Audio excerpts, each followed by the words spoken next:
This is the Porsche 911, and if you ignore the Audi TT and Mazda MX-5, this is the best-selling sports car in the UK. Believe it or not, Porsche sells more of these than Boxsters and Caymans put together. And that's crazy when you think about it, because the 911 range starts at just over £80,000. Is it worth the money? Are there better options? And which of the many different versions of the 911 should you be buying? Well, that's what we're going to be finding out in this video. But before we get started, make sure you're subscribed to the channel if you aren't already. And remember that whatcar.com is the place to get a great discount on your next car. Unless it's one of these. We can't help you there. Sorry.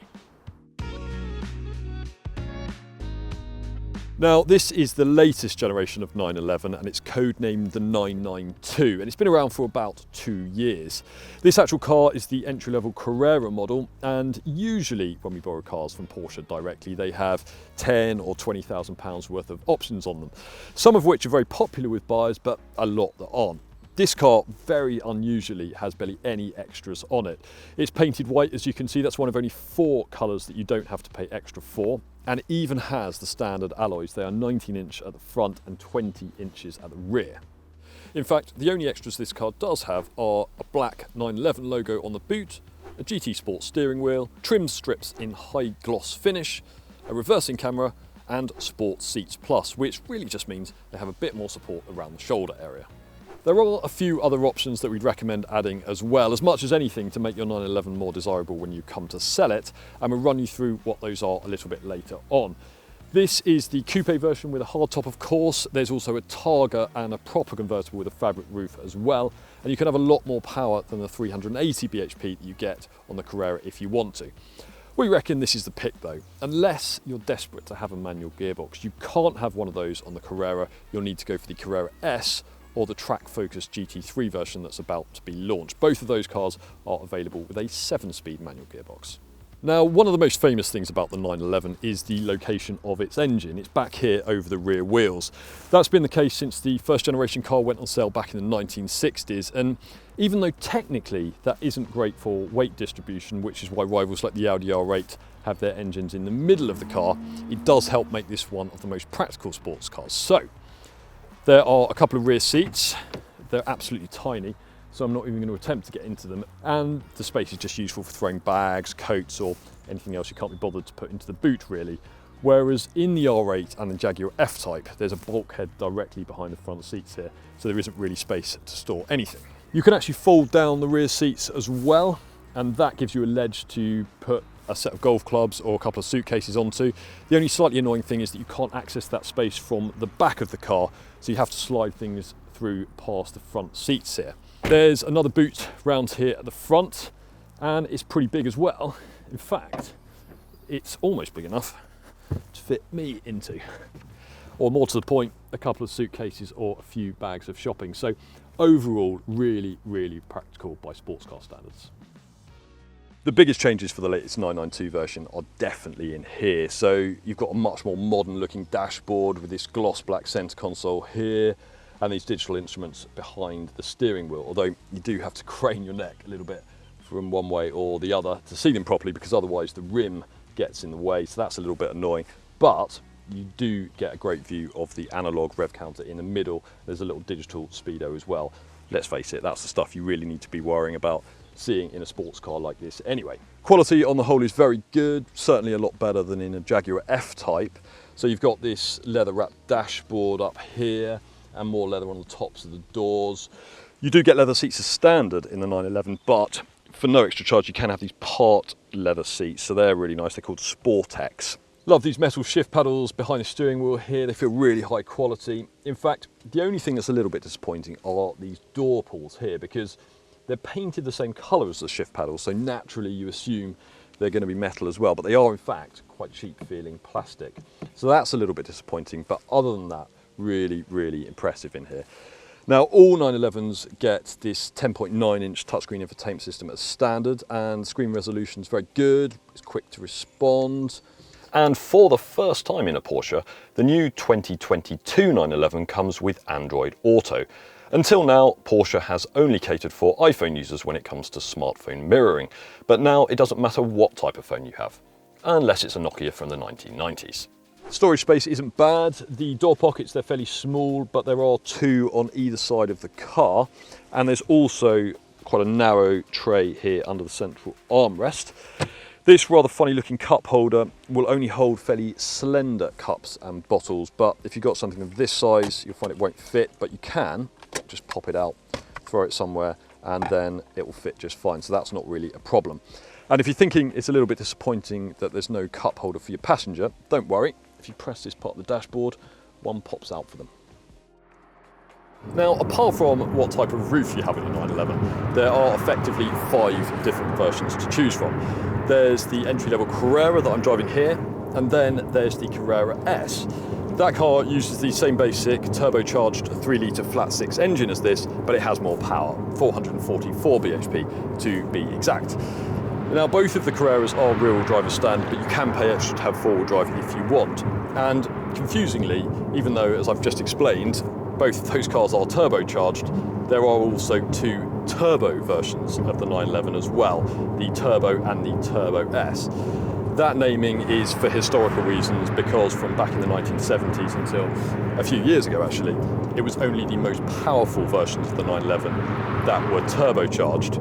Both are insanely fast, and the Turbo S, which has 641 brake horsepower, is quite literally one of the fastest cars on the road. It will do 0 to 62 in 2.7 seconds. And that isn't some kind of wildly optimistic claim either. It will do that in the hands of pretty much anyone, because it has four-wheel drive and launch control, so it just hooks up and absolutely flies. And the PDK 8-speed automatic dual-clutch gearbox that you get on all versions of the 911, that's brilliant as well. It's actually really smooth when you're driving quite gently, but when you want to push on a bit, it starts to shift really quickly. And you can also obviously take control using these paddles here behind the steering wheel. But here's the thing, I'm in the cheapest Carrera version with rear-wheel drive, as I've already explained, and it has no launch control. That comes as part of the optional Sports Chrono pack. It is also pouring down with rain outside, and look.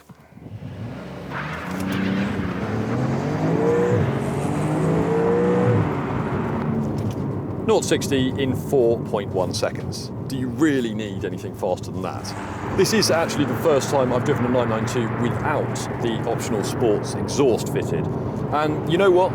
I don't think you need it. It sounds good, fairly muted when you're in the normal driving mode, but if you press the sport button up here on the dashboard, then that opens up a valve and effectively pipes more induction noise into the interior, and it starts to sound absolutely fantastic, particularly when you rev it hard, high up in the rev range. It really howls. We would say though that if you're looking at the turbo versions of the 911 or even a well-spec'd Carrera S, then it is worth considering the rear-wheel drive Audi R8. That car has a 5.2 litre V10, one of the best engines ever, and it's brilliant to drive as well. Or you might want to wait for the new GT3 version of the 911. We haven't actually driven it yet, but if the previous generation versions of the car are anything to go by, then it should be pretty special. The 911 isn't all about going quickly in a straight line though. It is brilliant to drive in other ways. The steering, that's perfectly weighted.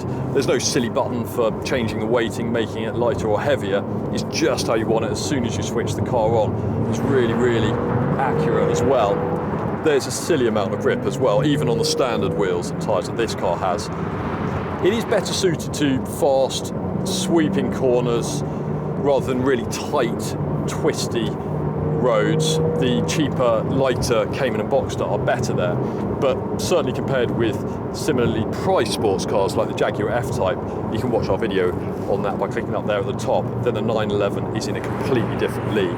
You get adaptive suspension as standard on all 911s, and the normal mode, or the more comfortable of the settings, that's really good around town because it just gives you a bit more compliance and it takes the sting out of potholes, and it means you're generally just jostled around a little bit less. But when you're on a country road like this, even if you're not driving hard, you will want to switch to the firmer setting, because otherwise there's an awful lot of unwanted body movement bobbing around, particularly at the front of the car. Whereas switching to the firmer setting, that just locks things down. It obviously improves handling as well, but crucially it doesn't make things overly firm. It's perhaps a bit of a shame that there isn't one setting with a broader bandwidth, but it does give the 911 that duality that it can be a great sports car when you want it to be, without being overly annoying if you live in a city or commute into one, which a lot of 911 buyers do. There is a lot of road noise in the 911, you can probably hear, and there always has been. So if you are looking for something a little bit more relaxing, a little bit quieter to do long miles in, then perhaps have a look at the BMW 8 Series, although just be aware that it isn't in the same league as this for handling. But here's our take on how to spec the perfect 911. As we said earlier, go for the entry-level Carrera, and you're also better off with the lighter, cheaper rear-wheel drive version rather than the four-wheel drive Carrera 4. Do add metallic paint. There are 8 shades to choose from, although if you want something a little more eye-catching and are prepared to fork out nearly £2,000, you can choose from a further 5 special colours, including Shark Blue, which is new for the 2022 model year. Do add the 14-way adjustable sports seats. The standard seats and the sports seats plus that fit into this car, they're comfortable enough, but they don't have adjustable lumbar support. Definitely add electric folding door mirrors and a reversing camera. Think about adding keyless entry, the leather package 930, the GT Sport steering wheel and the optional Bose sound system. It's also worth considering the Sports Chrono package because, as well as dynamic engine mounts, you also get launch control and a knob here on the steering wheel for selecting different driving modes. Don't waste your money on having the key painted the same colour as the car or the noise insulating side windows, because a lot of road noise still makes its way inside the car. Definitely don't pay extra for the carbon fibre documentation folder. So should you buy a 911? Well, apart from the fact it's obviously incredibly desirable and fairly sensible things like the fact it won't depreciate too quickly, it is a brilliant all-round sports car, particularly in entry-level Carrera form. We reckon the 6-cylinder GTS Cayman is even better to drive, but if you could do with a bit of extra practicality and you value a slightly nicer interior, then the 911 is a fantastic buy. But for lots more information on the 911, head over to whatcar.com and read our detailed 16-point review, which you can actually shortcut straight to by clicking the link up there at the top of the screen. We hope you've enjoyed this video. If you have, then we'd really appreciate it if you gave it a like. Leave us a comment below if you've got any questions about the 911 or anything else car related actually. And other than that, we'll see you next time.